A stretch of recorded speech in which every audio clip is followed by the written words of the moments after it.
જય માતાજી, હર હર મહાદેવ। કેમ છો બધા? સ્વાગત છે તમારું આપણી ચેનલ જાડેજા હેતાનશ્રીબામાં। મિત્રો, શનિવારનો દિવસ શનિદેવનો દિવસ માનવામાં આવે છે। ઘણા લોકો આ દિવસે ઉપવાસ કરે છે, દાન કરે છે અને ભક્તિમાં સમય પસાર કરે છે।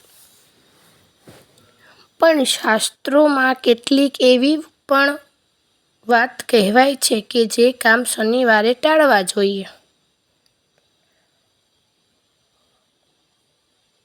આજે હું તમને એવી 3 ભૂલો વિશે કહીશ જે ઘણા લોકો અજાણતા કરી બેસે છે અને વિડીયોના અંતે હું એક નાનો ઉપાય પણ કહીશ જે જીવનમાં શાંતિ અને સકારાત્મકતા લાવવામાં મદદરૂપ માનવામાં આવે છે। પહેલું કારણ, ગરીબ અથવા જરૂરિયાતમંદ વ્યક્તિનું અપમાન ન કરવું। શનિવારે ખાસ કરીને કોઈ ગરીબ માણસ, વૃદ્ધ વ્યક્તિ અથવા મજૂરનું અપમાન ન કરવું જોઈએ। માન્યતા મુજબ શનિદેવ કર્મના દેવ છે, એટલે કે માણસ જે કરે છે તેનું ફળ જરૂર મળે છે।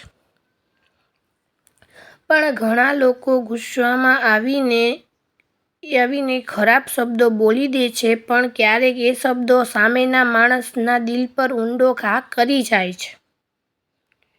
એક નાની વાર્તા સાંભળો। એક ધનિક માણસ હતો, ખૂબ પૈસા હતા, મોટું ઘર હતું, પણ સ્વભાવ બહુ અહંકારી હતો। એક શનિવારે તેના ઘરની બહાર એક વૃદ્ધ ભિખારી આવ્યો અને ખાવાનું માંગ્યું। એ માણસે ગુસ્સે થઈને ધક્કો મારી કાઢી દીધો। થોડા સમયમાં ધંધામાં નુકસાન શરૂ થયું, પરિવારના સંબંધો ખરાબ થવા લાગ્યા। પછી એક સંતે તેને કહ્યું, તમે જે અપમાન કર્યું હતું એ જ તમારું દુઃખ બન્યું છે।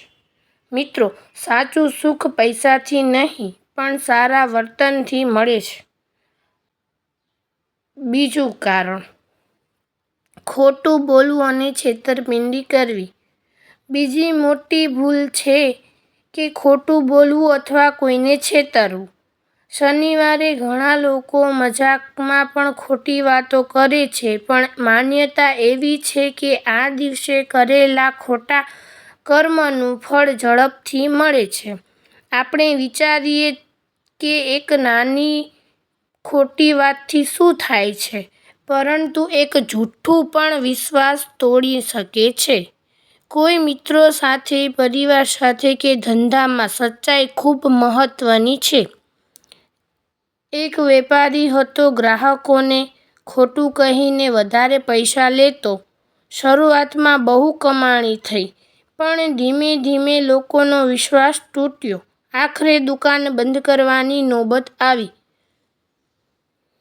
મિત્રો, જીવનમાં વિશ્વાસ એકવાર તૂટે છે પછી ફરીથી મેળવવો બહુ મુશ્કેલ છે। ત્રીજું અને મુખ્ય કારણ, ઘરમાં ઝઘડો અને ગુસ્સો કરવો। ત્રીજી અને સૌથી સામાન્ય ભૂલ, ઘરમાં ઝઘડો કરવો। શનિવારે ઘરમાં શાંતિ રાખવી ખૂબ શુભ માનવામાં આવે છે। ઘણા લોકો નાના મુદ્દા પર ગુસ્સે થઈ જાય છે, પછી આખો દિવસ નકારાત્મક બની જાય છે। યાદ રાખજો, ઘરની શાંતિ જ સૌથી મોટી સંપત્તિ છે। જો કોઈ વાતથી ગુસ્સો આવે તો તરત જવાબ ન આપો, થોડુંક શાંત રહો, પાણી પી લો, ભગવાનનું નામ લઈ લો, કારણ કે ગુસ્સામાં બોલેલા શબ્દો ઘણીવાર સંબંધ તોડી નાખે છે। એક પરિવાર હતો જ્યાં રોજ ઝઘડા થતા હતા। પછી ઘરની દાદીએ એક નિયમ બનાવ્યો, શનિવારે કોઈ ઊંચા અવાજ નહીં બોલે।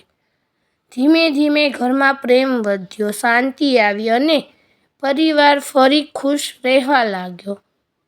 નાનો અને શુભ ઉપાય, હવે વાત કરીએ સરળ ઉપાયની। શનિવારે સાંજે પીપળાના વૃક્ષ પાસે દીવો કરવો અથવા જરૂરિયાતમંદ વ્યક્તિને કાળા તલ, તેલ અથવા ખાવાનું દાન કરવું શુભ માનવામાં આવે છે।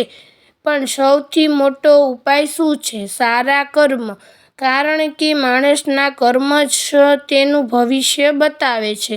તો મિત્રો, આજે આપણે જાણી એવી 3 ભૂલો વિશે જય શનિદેવ જરૂરથી લખજો, જેથી કરીને અમને ખબર પડે અમારા વિડીયો ક્યાં ક્યાં પહોંચે છે, કોણ કોણ જોવે છે, કેટલા શનિદેવના સાચા ભક્ત છે. હર હર મહાદેવ, જય શનિદેવ, જય શ્રી કૃષ્ણ, જય માતાજી.